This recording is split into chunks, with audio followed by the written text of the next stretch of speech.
सृष्टि के रचनाकार परमपिता ब्रह्मा जी।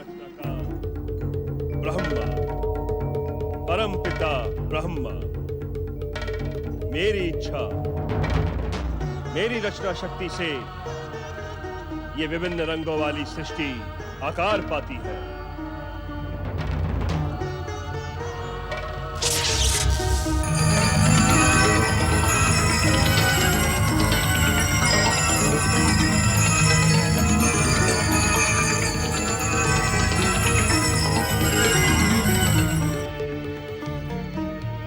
यदि मैं इस सृष्टि रचना का कार्य रोक दूं, तो सब कुछ स्थिर और जड़ होकर रह जाएगा। ये सृष्टि निष्क्रिय और निष्प्राण होकर रह जाएगी। मैं ही हूं इस सृष्टि का आधार और कारक ब्रह्मा। मैं हूं त्रिदेवों में प्रथम और शुभ शक्तियों में सर्वश्रेष्ठ ब्रह्मदेव। मेरी महानता सर्वोपरि है। इस संसार में कोई भी शक्ति मेरी श्रेष्ठता से बराबरी नहीं कर सकती।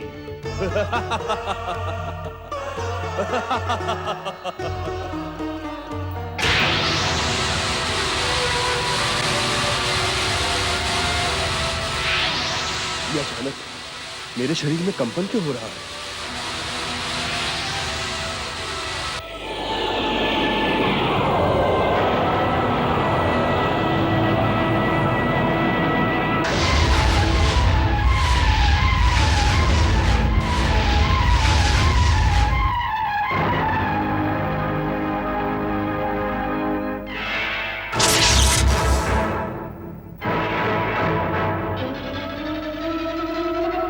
महागणेशाय नमः।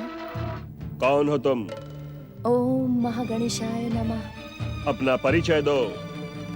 तुम तो मेरी इच्छा से प्रकट नहीं हुई हो। ओम महागणेशाय नमः। मुझ सृष्टि के रचनाकार ब्रह्मदेव की इच्छा के बिना आकार पाने वाली देवी कौन हो तुम?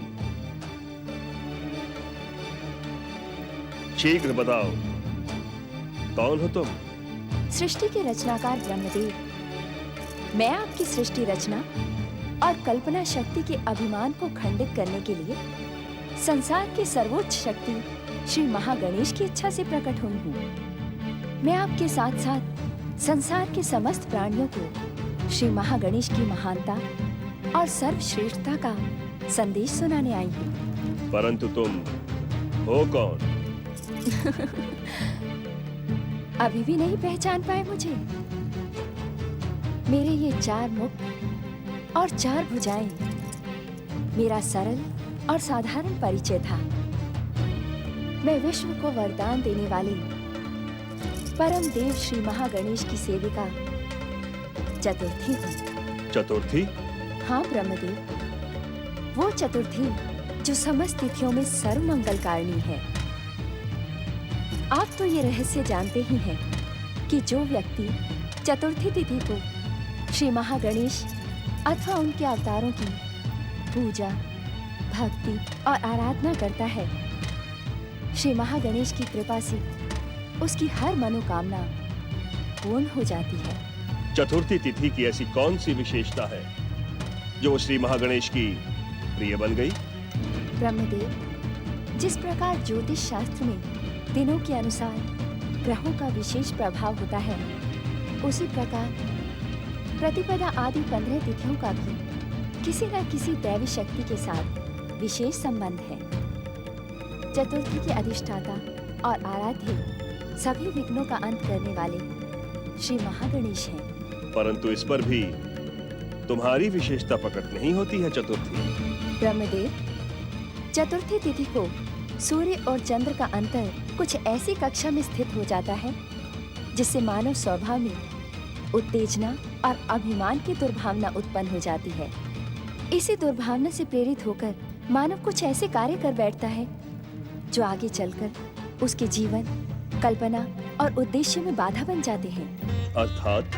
अर्थात ग्रहों की स्थिति के कारण जीव का मन उत्तेजित हो जाता है। इसी उत्तेजना की रोकथाम के लिए चतुर्थी के दिन श्री गणेश की उपासना करनी चाहिए, जिससे मन और आत्मा सुख करता श्री गणेश की कृपा पाकर शांत और संतुलित रहे। तुम्हारी विशेषता और उपयोगिता हमने सुन ली है। अब कुछ और कहना चाहती हो? हाँ ब्रह्मदेव, मैं आपसे केवल इतना कहना चाहती हूँ कि आप इस सृष्टि की रचना का हर महान कार्य मेरी तिथि का आश्रय लेकर प्रारंभ करें, जिससे आप परम देव श्री महागणेश की इच्छा के अनुकूल रचना कार्य करते रहें।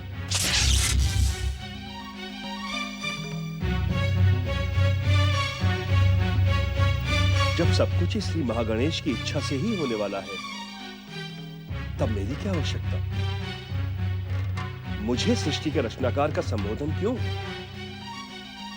जब मैं त्रिदेवों में सर्वप्रथम, मेरा ही कोई महत्व नहीं, तो सर्वपूज्य त्रिदेवों की क्या महानता?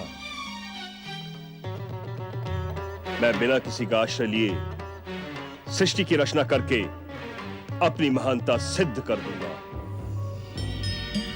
सृष्टि रचना कार्य प्रारंभ हो।